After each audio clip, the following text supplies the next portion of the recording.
Vocês novamente.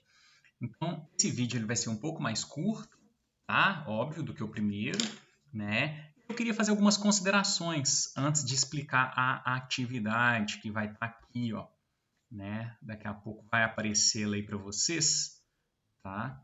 Né? O estudo dirigido, essa atividade vai ser diferente das outras, por isso que eu vou explicar com mais calma, né? Mas primeiro eu queria fazer uma observação, né, gente?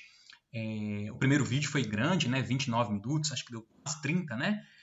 E aí vocês vão ver que esse aqui vai ser um pouco menor. Fala assim, nossa, mas a aula é de 1h40, você está fazendo vídeos menores e tal, né? Então deixa eu explicar para vocês, né? Quando a gente trabalha em aulas assíncronas, o objetivo, né, não é só a aula, o objetivo é vocês estudarem. O que vocês vão perder? Vamos dizer assim, perder não, ganhar, né? Conferindo, vendo a informação, isso tudo faz parte da aula, tá? E eu gostaria até de ter dividido aquele vídeo, porque tem muita pesquisa que mostra que vídeos longos, né, dificultam, né, a concentração. Então você pode parar, pausar no meio do vídeo, respirar, anotar, tomar uma água, entendeu? Então esse tempo todo já passa 1h40 tranquilamente, né? Então normalmente em aulas assíncronas eu sempre coloco aulas menores. Eu sei que exige de vocês fazerem mais coisas, né? A gente tem que perder um pouco a dependência de aula, né? Claro que no primeiro ano, como vocês não me conhecem ainda, tá, eu tenho dado todas as aulas síncronas, né? Todas as aulas, assim, semana de aula. Só quando tem duas que eu divido, né? Porque a gente está se conhecendo e tal. Mas ao longo desse percurso, vocês vão ver que aos poucos eu vou diminuindo.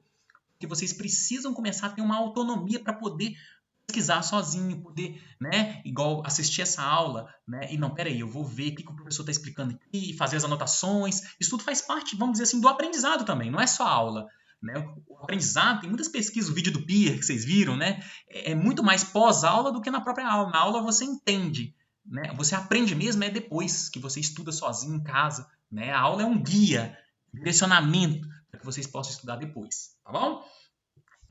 Eu sempre assisto minhas aulas antes de postar a outra, né? Então, alguns comentários, né, sobre a questão de Esparta, algumas coisas que eu queria comentar, que eu falei na aula, né? Politicamente, caracteriza por uma aristocracia, diferente da Atenas, que é democracia, a prevalência, né?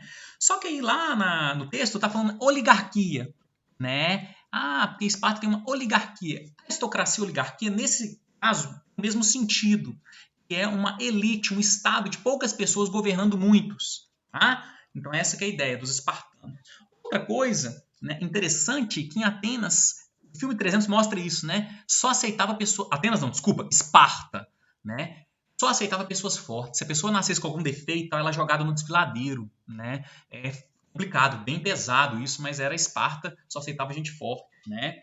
E por último, em Atenas, agora sim Atenas, né, a questão do avanço científico, né, do conhecimento, né? E aí eu esqueci de falar da matemática, né? Tem vários pontos que vocês vão ver, né, na sua pesquisa, a influência dos egípcios e tal, né? Mas Tales, teorema de Pitágoras, vocês vão estudar isso na matemática, vocês já não estudaram, né?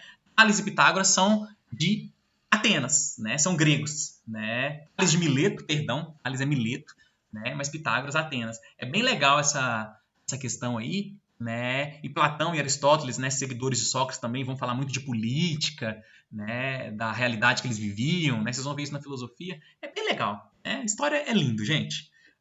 Então, vamos para a atividade, sem mais delongas, né?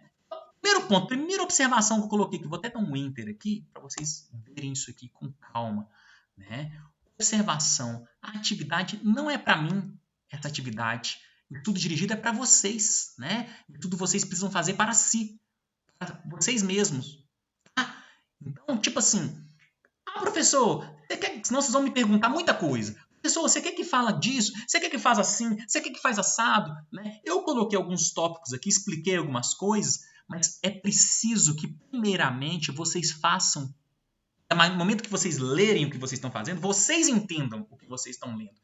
Se vocês lerem e entenderem, né, com certeza eu vou entender. Agora, se vocês tiverem, depois que vocês fizerem a atividade, não, deixa eu ler, deixa eu ver, ou você pede pro seu pai, pro sua mãe, alguém, né, tiver paciência, né, ou você mesmo, né, se não tiver esse alguém, né, deixa eu ler, vamos ler. Então aí você vai ler a atividade, entendendo o que tá falando? Pô, então provavelmente o professor vai entender. Ah, não, isso aqui não ficou claro. Entende? Então a ideia é vocês fazerem um resumo mesmo para vocês estudarem.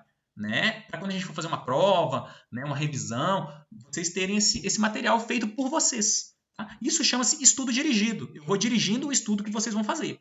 Tá? Eu não peguei, a parte que eu não peguei foi a da questão do historiador e tal. A gente já viu que fez bastante questão sobre isso, então eu peguei da questão da África aqui, né, do início para frente. Primeiro tópico, então. Então, vocês vão se dividir em tópicos. Então, vocês vão usar esses mesmos tópicos. Então, tópico 1, tudo dirigido. Tópico 1, África, o título, o berço da humanidade. Vocês vão fazer 1 ou 2 ou 3 parágrafos, enfim, o que vocês quiserem, sobre esse tópico aqui. Tópico 1 aqui. O estudante deve escrever em seu texto motivos desse continente ser considerado o berço da humanidade. A África foi o berço da humanidade, uma vez que... tal, ponto. Aí depois no outro parágrafo. Desenvolveu, né, os primeiros hominídeos e tal, até a evolução, né?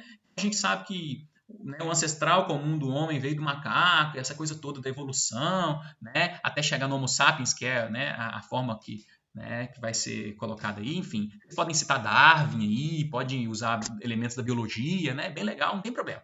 Então, explicou, beleza. Chegou na Revolução Neolítica, quando descobre-se a questão da agricultura, e a partir, né, do uso do fogo, domesticação de animais pelo homem, tal, como que vai se desenvolver a partir daí, a possibilidade de ter civilização a partir daí, né, tal, homens das cavernas e tal. Então, aí, a partir daí, as primeiras civilizações. No caso, Egito e Mesopotâmia, na Ásia. Né? Aqui o estudante deve escrever em seu texto características gerais das duas civilizações. Gente, não vai copiar o meu texto, né? Eu coloquei um resumo lá, mas lá é um resumo. Né? Aqui vocês vão resumir também, claro, mas aí vocês vão colocar da forma que vocês ficarem mais fácil para vocês entenderem. Tá? Beleza? Tentando demarcar uma cronologia mínima dos eventos até a conquista dessa região pelos persas. Beleza?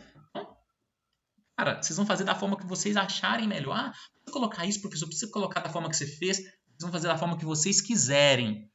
Desde que estejam claros as características das civilizações. Não precisa dividir em política, economia, da forma que vocês... Não, peraí, deixa eu colocar dessa forma, fica mais fácil para entender o que é Egito, o que foi na Mesopotâmia, a cronologia, quando que aconteceu isso e isso. Assim, colocar muita data? Não, mas se vocês acharem necessário, enfim, da forma que fica mais fácil para vocês entenderem. Eu vou entender também.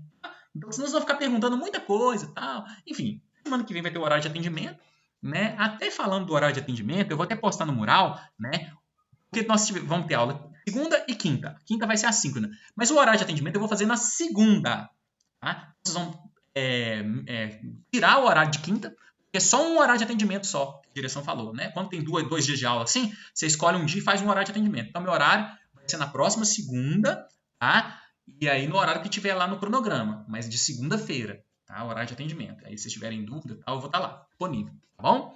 Vou postar isso no Classroom também. Assim como esse estudo dirigido, o material de Grécia também vou postar, beleza? Fiquem tranquilos.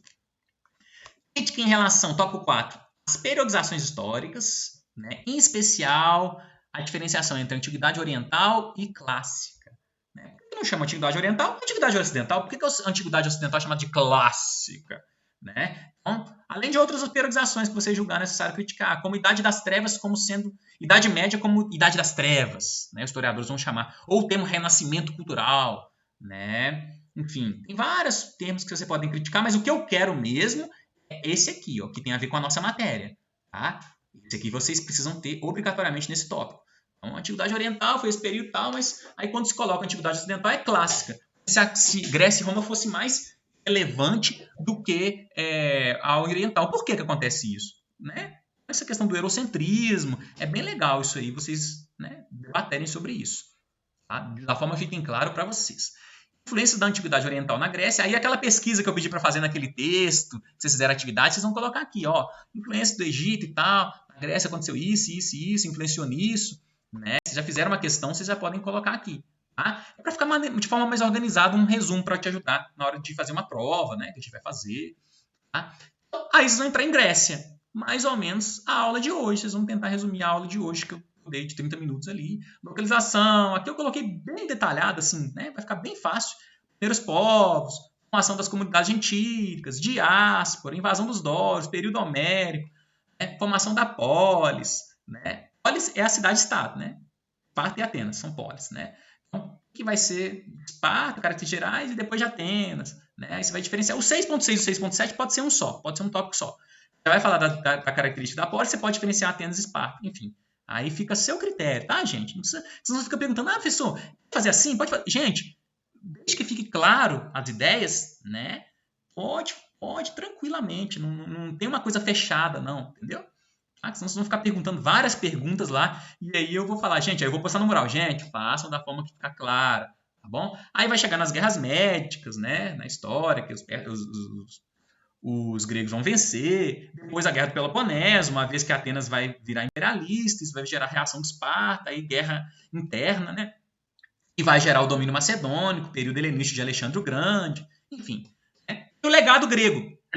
Essa é a parte final, que é tipo uma conclusão, né? O que a Grécia deixou para a posteridade, né? Então, vocês vão falar da democracia. Ah, mas eu já falei da democracia cá em cima. Mas aqui vocês podem falar o que influenciou a democracia atual, né? Conhecimento matemático, o que influenciou, né? Conhecimento filosófico científico, né? Retórica, a forma de falar, de expressar as ideias, né?